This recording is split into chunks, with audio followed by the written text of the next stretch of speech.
اچھا، دوسرا حضرت یہ تھا کہ جیسے کہ آپ کو پتہ ہے کہ رمضان کی رخصت ہے، دل تو بہت دکھ رہا ہے، ایسے لگ رہا ہے جیسے کوئی بہت پیارا دوست ہم سے جدا ہو رہا ہے، لیکن ساتھ میں عید کی خوشی بھی ہے، کیونکہ اللہ تعالیٰ کا حکم ہے کہ رمضان کے بعد عید کو خوشی کے تہوار کے طور پر منایا جائے، تو اس کی خوشی بھی ہے۔ لیکن ساتھ میں ایک دوسرا مسئلہ بھی ہے جو کہ رمضان کے شروع میں ہمیں آیا تھا، جس میں آپ نے ماشاءاللہ بہت ہی، آپ کا بہت اہم کردار ہے، آپ نے بڑی محنت کی، فتویٰ دیا گلوبل مون سائٹنگ کے بارے میں۔ تو اب 2-3 دن میں یا پھر وہی ہم اسی مرحلے سے یا اسی مسئلے سے گزرنے والے ہیں، تو ذرا ناظرین کی یاد دہانی کے لیے ذرا ارشاد فرما دیجئے رویت ہلال کے بارے میں دوبارہ۔ جی ظاہر ہے کہ اس میں نے اسی حقیقت کو واضح کیا تھا کہ رسول اکرم صلی اللہ علیہ وسلم نے گلوبل مون سائٹنگ کا حکم دیا ہے، اور سیاہ ستہ کی 29 احادیث میں نے یہ فتوے بھی نقل کیے ہیں کہ اس میں نبی پاک صلی اللہ علیہ وسلم نے پوری امت کو خطاب کیا ہے اور پوری امت کا دنیا کے ایک چاند قرار دیا ہے۔ لہٰذا نتیجہ یہ نکلے گا کہ کہیں بھی اگر چاند نظر آ گیا اور اس کی اطلاع دوسرے علاقوں تک شرعی طریقے سے پہنچ گئی تو دوسرے علاقے کے مسلمانوں کو اس کو فالو کرنا ہوگا۔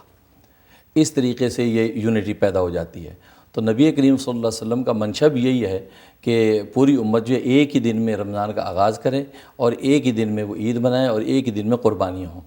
اب یہ پروپیگنڈا، یہ بات کہ نہیں جی اس کی کوئی ضرورت نہیں ہے اور اپنے جو علاقے میں چاند دیکھیں، اصل میں مجھے ایسا لگتا ہے کہ لوگ گلوبل مون سائٹنگ کا مطلب نہیں سمجھتے۔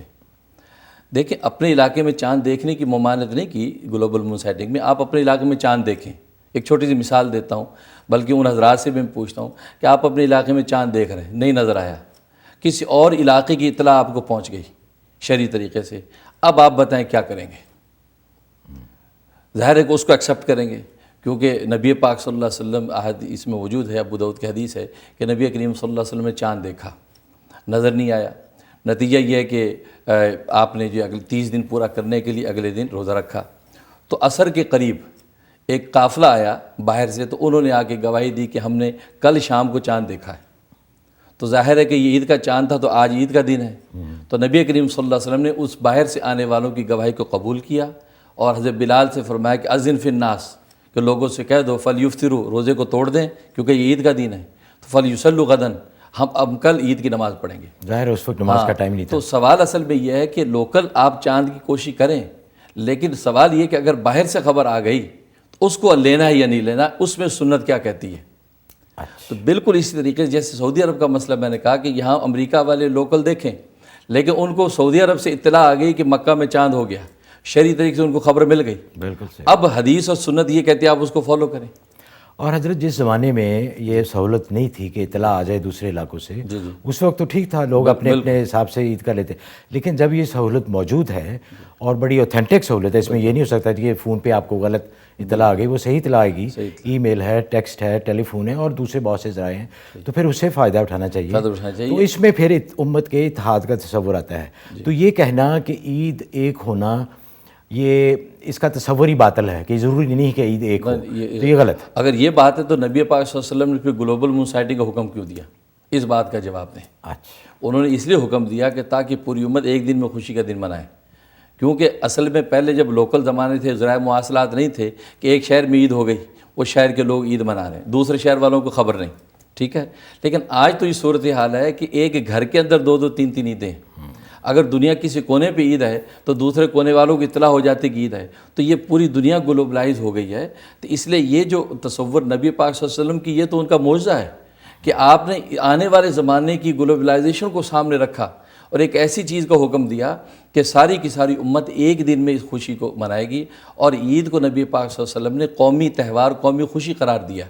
اور آپ جانتے ہیں کہ قومی خوشی جب قوم کی اجتماع کے ساتھ نہیں ہوگی تو وہ خوشی نہیں رہتی۔ بالکل ہوتا یہ ہے کہ باپ جو ہے وہ روزے سے ہے، بیٹے عید پڑھ کے آ رہے ہیں، ماں روزے سے ہے، بیٹی عید پڑھ کے آ رہی ہے۔ تو پہلے تو بلکہ مزے کی بات یہ کہ خلفائے راشدین کے زمانے تک تو ایک شہر میں کبھی 2 عیدیں نہیں ہوئیں، اور آج حالت یہ کہ ایک گھر کے اندر 3 عیدیں ہیں۔ اچھا، اس لیے مفتیان کرام کو اس پر غور کرنا چاہیے کہ اس وقت جو حالات اور انتشار ہے یہ اس وقت نہیں تھا، آج جب ہے تو نبی پاک صلی اللہ علیہ وسلم کی جو گلوبلائزیشن جو حدیثیں ہمیں بتا رہی ہیں۔ اور پھر مزے کی بات یہ کہ ابو داؤد کی حدیث ہے کہ جس سے پتہ چلتا ہے کہ نبی پاک صلی اللہ علیہ وسلم کا منشا بھی یہی ہے کہ سب مل کے کریں یہ کام۔ چنانچہ اور یہ ترمذی نے بھی اس حدیث کو نقل کیا، آپ نے فرمایا الصوم یوم تصومون، کہ رمضان وہی ہے جس میں تم سب روزے رکھو، الفطر یوم تفطرون، عید وہی ہے جس میں تم سب عید الفطر مناؤ، الاضحیٰ یوم تضحون، اور یہ عید قربانی وہی ہے جس میں تم سب قربانیاں کرو۔ اور امام ترمذی آگے لکھتے ہیں کہ اس کا مطلب یہ ہے کہ نبی پاک فرمایا کہ سواد اعظم ہونا چاہیے کہ کثیر تعداد میں اہل اسلام مل کے یہ چیز ایک دن میں کریں۔ بالکل، اس میں خود نبی پاک اس اجتماعیت کو حکم دے رہے ہیں، اور یہاں تک کہ آگے جو ہے امام ترمذی اس حقیقت کو واضح کیا کہ اس میں آپ کا منشا یہ کہ سواد اعظم ہو، سب اجتماعی طور پہ اس خوشی کو منائیں گے اور ان عبادات کو کریں گے۔ لہٰذا یہ کہنا کہ بھئی نبی پاک کا منشا نہیں ہے کہ ایک عید ہو، نہیں، نبی پاک صلی اللہ علیہ وسلم خود احادیث کے اندر اس بات کو واضح کر رہے ہیں۔ بے شک حضرت،